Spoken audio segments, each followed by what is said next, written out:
Подетален коментар за начинот на кој е надграден системот во ДИК побаравме од експерти за антикорупција. Во Transparency International разговаравме со председателот Благоја Пандовски.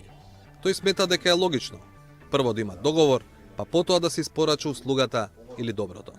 Секако, пред финализација на оваа соработка, на која треба да следи еден формален документ, договор за испорачување на овие услуги, точно е дека се остава одреден сомнеж, бидејќи настапува на некој начин, да речам, сомнеж за прејудицирање на изборот на овој орган, пред официјално потпишување на договорот.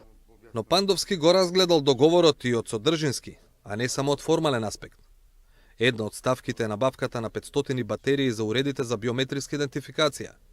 Тој ги побарал и успеал да ја најде спецификацијата за тоа каква батерија користи уредот СВТ 5008.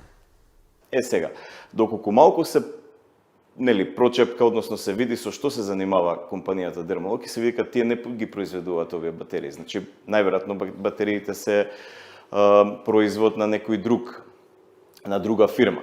Така да се поставува прашањето зошто овие батерии се набавени од Dermalog, односно се дел од оваа набавка, инаку чинам дека ставката само за овие батерии е некаде околу 2.400.000, отприлика 2.500.000 денари, кои доколку се поделат со еден уред од овие 500 уреди кои што се набавени, и произлегува дека некаде вредноста на еден уред е 79 евра.